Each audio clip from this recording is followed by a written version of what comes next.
Car पहाड़ी रास्ते पर चल रही है।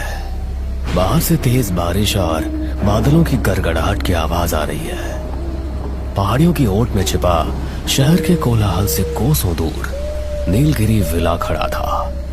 एक पुरानी हवेली जिसके पत्थरों में 100 साल का इतिहास, न जाने कितने काले राज दफन थे। समर और कामिनी के लिए ये शहर की भागदौड़ से दूर एक सुकून भरा ठिकाना होने वाला था। समर को पुरानी वास्तुकला से प्यार था और कामिनी को शांति से, लेकिन उन्हें नहीं पता था कि कुछ खामोशियां चीखों से ज्यादा भयानक होती है। और इस हवेली की खामोशी कुछ कह रही थी, जिसे सुनने का साहस शायद किसी में नहीं था। भारी लकड़ी का दरवाजा खुलने की आवाज चरचराहट के साथ आई। पधारिए छोटे सरकार, पधारिए। हुजूर और मालकिन का स्वागत है। मैं राघवन, इस हवेली की धूल और परछाइयों का रखवाला। शुक्रिया राघवन। वाह, जैसा तस्वीरों में देखा था, ये हवेली उससे कहीं ज्यादा शानदार है। हाँ, ये मेहराब, ये नक्काशी सच में अद्भुत। हाँ समर, सुंदर तो है पर कुछ अजीब है यहाँ। बाहर बारिश है, फिर भी यहाँ अंदर की हवा जैसे रुकी हुई है, और ये गंध जैसे पुरानी किताबों और मौत की गंध मालकिन। पुरानी इमारतों में पुरानी यादें अक्सर सड़ने लगती है। अरे राघवन, तुम भी क्या बातें कर रहे हो। कामिनी, तुम डरो मत। पुरानी लकड़ी और सीलन की गंध है बस, और कुछ भी नहीं। छोटे सरकार, एक बात का ध्यान रखिएगा, ये हवेली मेहमानों का स्वागत करती है, लेकिन इसकी अपना है। आप जहाँ चाहे घूमे, जो चाहे करे, लेकिन रात। अचानक बादलों की जोरदार गड़गड़ाहट, मानो जैसे राघवन की बात को बल मिल रहा हो। रात इस हवेली की है, विशेषकर मध्य रात्रि, ठीक 12 बजे, जब पुराने हॉल में खड़ी घड़ी 12वां घंटा बजाती है, तब काल चक्र उल्टा घूमने लगता है। परलोक और इस लोक के बीच का दरवाजा खुलता है। जो सो रहा है उसे सोने दें, जो जाग रहा है वो अपनी आंखें और कान बंद कर ले। उस 1 मिनट के लिए जो 12 से 12:01 के बीच है, ये हवेली इंसानों की नहीं रहती। क्या मतलब 12 बजे क्या होता है राघवन काका? अरे कामिनी, तुम इनकी बातों में क्यों आ रही हो?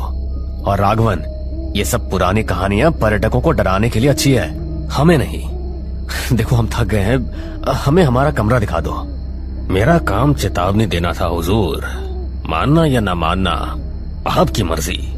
आपका कमरा ऊपर दाईं ओर है, लेकिन याद रहे, घड़ी की सुइयां जब 12 पर मिले तो अपने कमरे का दरवाजा अंदर से बंद रखिएगा।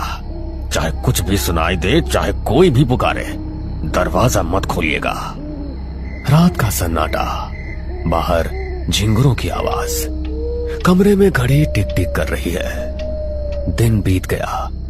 समर हवेली के नक्शे बनाने में व्यस्त रहा और कामिनी अजीब सी बेचैनी से जूझती रही। अब रात हो चुकी थी। हवेली के बड़े हॉल में रखी वो विशाल घड़ी काल के बीतने का गवाह बनी धीरे धीरे आगे बढ़ रही थी। समर गहरी नींद में था, लेकिन कामिनी की आंखों से नींद कोसों दूर थी।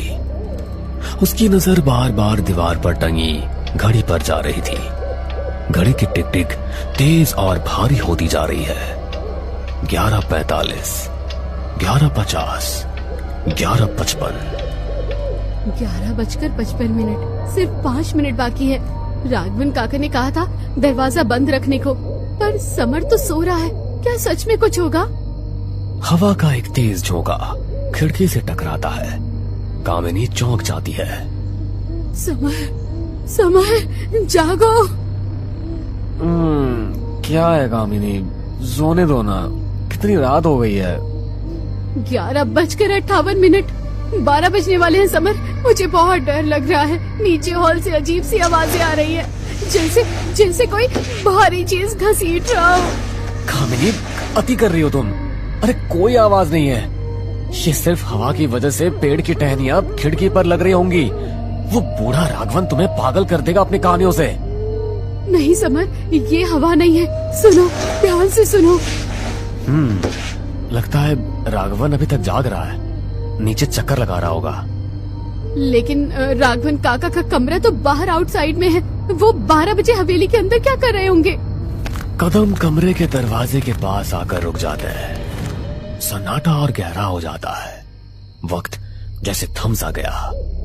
कमरे के अंदर 2 जिंदा इंसान अपनी सांसें रोके दरवाजे की ओर देख रहे थे और दरवाजे के बाहर कुछ था, कुछ ऐसा जो शायद बहुत समय पहले मर चुका था। घड़ी का पेंडुलम तेज हो जाता है। एक जोरदार गूंजती हुई हॉल की बड़ी घड़ी 12 बजाना शुरू करती है। जैसे पहली घंटी बजती है, कमरे की बिजली टिमटिमाकर बुझ जाती है। कमरे में पूरा अंधेरा हो जाता है। समर, बिजली चली गई। शांत रहो कामिनी, मैं टॉर्च ढूंढता हूं। मोबाइल कहाँ है? 12वीं घंटी बजती है। घड़ी शांत हो जाती है, लेकिन वो शांति पहले से ज्यादा भयानक है। ठीक 12 बजे हवेली की आत्मा जाग उठी। समर, इतनी ठंड अचानक। मुझे टॉर्च नहीं मिल रही। अंधेरा बहुत गहरा है। खोलो, दरवाजा खोलो, हम आ गए हैं। समर, कामिनी, हमें अंदर लाओ। हे भगवान, समर वो हमारा नाम ले रहे हैं। वो चीजें हमारा नाम जानती है। ये मुमकिन नहीं है। ये कोई रिकॉर्डिंग होगी। राघवन कोई चाल चल रहा है। अचानक कमरे के अंदर के में जो दिखा, उसने समर के तर्कवाद की धज्जियां उड़ा दी। शीशे में समर और कामिनी का अक्स नहीं था। उसमें एक पुराना जर्जर हॉल दिख रहा था, जहां आग जल रही थी और उस आग के चारों ओर कुछ धुंधली काली परछाइयां थी। उनमें से एक परछाई शीशे के अंदर से सीधे समर की आंखों में देख रही थी। समय आ गया है आर्किटेक्ट, तुमने इस हवेली की नींव को छेड़ा है। समर, वो शीशे से बाहर आ रहा है। उसका हाथ देखो। शीशे की सतह पानी की तरह हिलती है। एक काला सड़ा हुआ हाथ शीशे से बाहर निकलने लगता है। नहीं, ये सच नहीं हो सकता। पीछे हटो। कमरे का दरवाजा जो अंदर से बंद था जोर जोर से हिलने लगता है, जैसे कोई उसे तोड़ने की कोशिश कर रहा हो। हमें अंदर लो, हमें जिंदा मांस चाहिए। 12 बज गए हैं, दरवाजा खोलो। दरवाजा टूटने ही वाला है। शीशे से आधी आकृति बाहर आ चुकी है। ठंड और बढ़ गई है। समर और कामिनी कमरे के कोने में छुप गए हैं। मौत दोनों तरफ से आ रही थी। सामने से वो परछाई और पीछे दरवाजे से वो अनदेखा खौफ। समर को समझ आ गया कि राघवन सच कह रहा था। ये 1 मिनट अनंत काल की तरह लग रहा था। समर, कुछ करो, हम मर जाएंगे। हनुमान चालीसा मुझे याद नहीं आ रही। कुछ भी करो। कामिनी, राघवन ने कहा था काल चक्र उल्टा घूमता है। समय, घड़ी, मुझे कमरे वाली नहीं, हॉल वाली, वही मुख्य स्रोत है। मुझे नीचे जाना ही होगा। नहीं समर, बाहर दरवाजे पर वो चीजें हैं। तुम बाहर नहीं जा सकते। समर दरवाजे की ओर दौड़ता है। वो जोर से लात मारकर दरवाजा खोलता है। जैसे ही दरवाजा खुलता है, एक भयानक चीख सुनाई देती है। गलियारे में धुंध भरी है। समर गलियारे में दौड़ा। उसे लगा जैसे हवा में तैरती हुई परछाइयां उसे पकड़ने की कोशिश कर रही है। उसके जिस्म पर अदृश्य नाखूनों के खरोंचने के निशान बनने लगे। नीचे हॉल से भारी आवाज अब साफ सुनाई दे रही थी। वो राघवन नहीं था, वो एक बिना सिर वाला धड़ था जो कुल्हाड़ी लिए सीढ़ियां चढ़ रहा था। मुझे रुकना नहीं है, बस सीढ़ियों से कूदकर नीचे जाना है। घड़ी कहाँ है? टॉर्च की रोशनी घड़ी पर पड़ती है।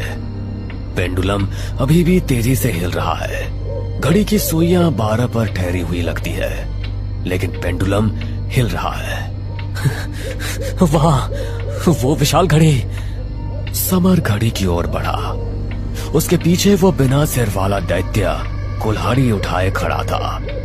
ऊपर कमरे में शीशे से निकली आकृति कामिनी के बेड के पास पहुंच चुकी थी। सब कुछ खत्म होने ही वाला था। समर ने अपनी पूरी ताकत लगाकर घड़ी का कांच तोड़ा। रुक जाओ, थम जाओ। समर पेंडुलम को अपने दोनों हाथों से पकड़ लेता है। पेंडुलम उसे झटके देता है जैसे उसमें बिजली दौड़ रही हो। रुक जा। घड़ी का स्प्रिंग टूट जाता है। पेंडुलम रुक जाता है। 1 सेकंड, 2 सेकंड, 3 सेकंड। हवेली की बिजली वापस आ जाती है। क्या सब खत्म हो गया? घड़ी की सुइयां 12:02 पर पहुंच गई है।